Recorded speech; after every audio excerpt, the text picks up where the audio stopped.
কি ভাবছেন কত বয়স আপনার? 50, 60, 70, আরও বেশি?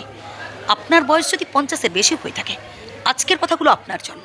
কারণ আজকে কিছু গুরুত্বপূর্ণ কথা বলবো, যেগুলো শুনলে আপনার মনের সব টেনশন দূর হয়ে যাবে।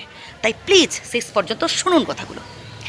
সর্বপ্রথম যেটা করতে হবে তা হলো নিজেকে একেবারে স্ট্রং রাখতে হবে, মন থেকে ইয়াং থাকতে হবে। তবেই দেখবেন বয়স টয়স না কোনো ব্যাপারই নয়, সারা জীবন আপনি যুবক থাকতে পারবেন। এবার আপনি যদি নিজেকেই গুরুত্ব না দেন, আপনি যদি নিজেকে অসহায় ভাবেন, দুর্বল ভাবেন, তাহলে দেখবেন সে আপনার পরিবারের লোকজনই একটা সময় আপনার অসহায়ত্বের সুযোগ নিচ্ছে। শুধু পরিবারের লোকজন কি বলবো, এই পৃথিবীর প্রত্যেকটা মানুষজন আপনার দুর্বলতার সুযোগ নিচ্ছে।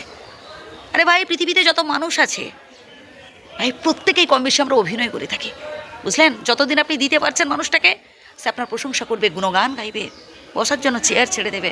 যে আপনি হাতটা গুটিয়ে নেবেন, আপনি হয়ে যাবেন সব থেকে খারাপ মানুষ তার কাছে। তাই মানুষ চিনতে শিখুন, সবাইকে অন্ধবিশ্বাস করে ফেলবেন না। সব থেকে বেশি বিশ্বাস নিজেকে করুন, আর সব থেকে বেশি ভরসা করুন স্বয়ং বিধাতাকে।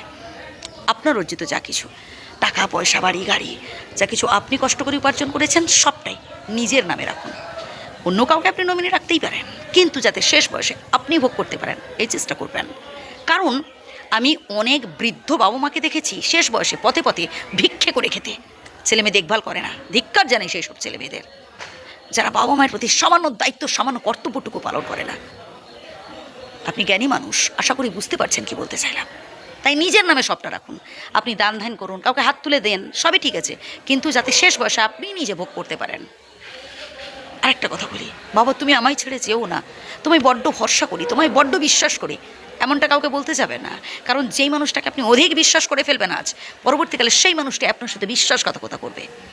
একটা কুকুরকে আপনি 10 দিন খাইয়ে দেখবেন, জাস্ট 10টা দিন খাইয়ে দেখবেন, সারা জীবন সে আপনার কাছে অনুগত আছে, সারা জীবন আপনার পায়ের তলায় পড়ে আছে ঋণ শোধ করার জন্য।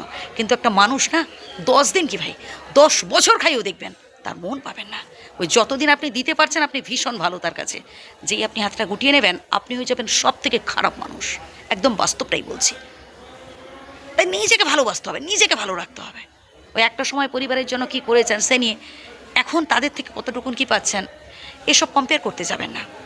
বিধাতা আপনার মধ্যে সেই সামর্থ্য দিয়েছেন বলেই কিন্তু আপনি একটা সময় আপনার পরিবারের জন্য এত কিছু করতে পেরেছেন। যদি সেই সামর্থ্য না থাকতো, আপনি পারতেন আপনার পরিবারের জন্য এত কিছু করতে পারতেন না। ভাই, আপনি 10টা টাকা রোজগার করতে পেরেছিলেন, সেই সামর্থ্য আপনার মধ্যে ছিল বলে কিন্তু আপনি সেই 10 টাকা আপনার পরিবারকে দিতে পেরেছেন। আপনার বয়সে এমন অনেক মানুষ আছে, কে চোখে দেখতে পায় না, কার হাত নেই, কার পা নেই, কোনো বেলা হাত জোটে তো কোনো বেলা জোটে না। তাদেরও ইচ্ছে থাকে যে পরিবারের জন্য কিছু করি, মানুষের জন্য কিছু করি, কিন্তু সেই সামর্থ্য নেই, তাই অপরের জন্য করতে পারে না। তো এক্ষেত্রে বিধাতাকে আপনি বরং ধন্যবাদ দিন যে সারা জীবন যাতে আপনি অপরের জন্য করে যেতে পারেন। ভালো থাকবেন, সুস্থ থাকবেন, ধন্যবাদ।